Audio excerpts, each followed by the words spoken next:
नमस्कार, आप देख रहे हैं लाइव हिंदुस्तान। इस वक्त की एक बहुत बड़ी और दुखद खबर आपको हम बता रहे हैं, जहां सऊदी अरब में एक बड़ा सड़क हादसा हुआ है और इसमें कम से कम 42 भारतीयों की मौत हो जाने की खबर है।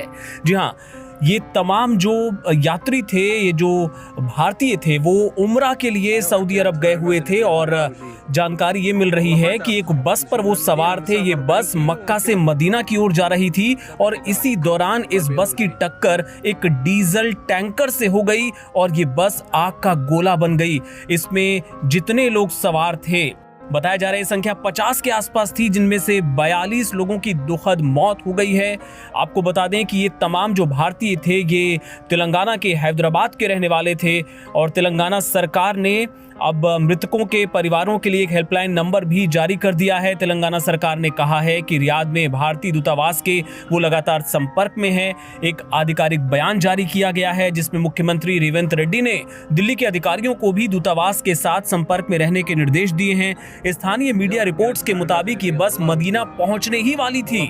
शहर से करीब 15 किलोमीटर दूर बस की टक्कर एक तेज रफ्तार डीजल टैंकर से हो गई और आपको बता दें कि 42 लोगों ने इस हादसे में मौके पर ही दम तोड़ दिया।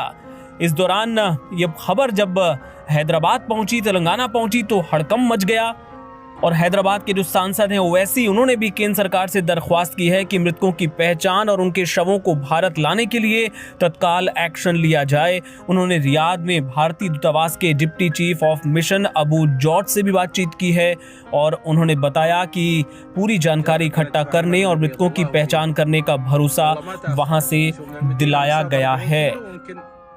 ये मुझे भी खबर अभी मालूम हुई है कि हैदराबाद के 2 ट्रैवल एजेंसी, एक fly zone tours and travels और अल मक्का हज एंड उम्रा के 42 हाजी मक्का से मदीना जा रहे थे बस में और बस को आग लगने से मालूम हुआ कि सिर्फ एक शख्स की जान बची है। कंफर्म नहीं है, बात कह रहे हैं कि पूरों का इंतकाल हो गया।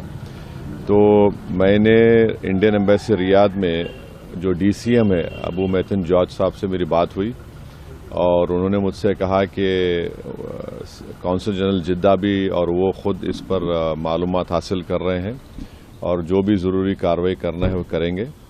और साथ ही साथ मैंने इन तमाम उम्रा पैसेंजर्स के दोनों ट्रैवल एजेंसी से वीज़ा डिटेल्स लेकर कौंसल जनरल ऑफ इंडिया जिद्दा को और DCM इंडियन एम्बेसी रियाद को और साथ ही साथ फॉरेन सेक्रेटरी को मैंने ईमेल किया है। मेरी भारत सरकार से और ख़ास तौर से एक्सटर्नल अफेयर्स मिनिस्टर से जयशंकर साहब से ये रिक्वेस्ट है कि वो इमीडिएटली इस पर देखें और अगर जिन लोगों की डेथ हुई है उनके परिवार ये चाह रहा है कि उनकी डेड बॉडीज़ जल्द से जल्द इंडिया को लाई जाए और अगर कोई उसमें ज़ख्मी है तो उनको अच्छी से अच्छी वहाँ पर उनको इलाज हो सके। ये मैं रिक्वेस्ट करता हूँ हमारे एक्सटर्नल अफेयर्स मिनिस्टर से और भारत सरकार से। आपको बता दें कि इस खबर के आते ही सरकार में भी हड़कंप मच गया है और सबसे पहले तो आपको बताएं, जो एक नंबर जारी किया गया है जो भारतीय दूतावास की तरफ से, और उसके जरिए किसी भी तरह की मदद और अगर कोई आपका अपना उसमें था तो उस बारे में जानकारी हासिल की जा सकती है। ये नंबर्स हम इस वक्त आपके स्क्रीन पर फ्लैश कर रहे हैं। इसमें एक टोल फ्री नंबर है और इसके अलावा एक व्हाट्सएप नंबर भी शामिल है। आप चाहें तो इन नंबर्स को नोट कर लीजिए।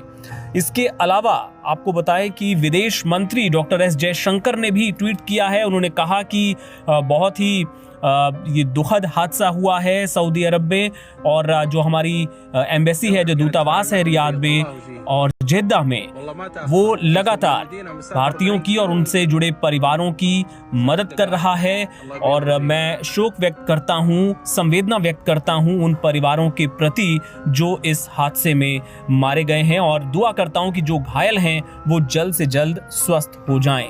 तो बड़ी खबर एक बार फिर आपको बता दें, 42 भारतीयों की मौत हो गई है सऊदी अरब में। ये भयानक हादसा हुआ है। इससे जुड़े तमाम अपडेट्स आगे भी आपको देते रहेंगे। आप देखते रहिए लाइव हिंदुस्तान।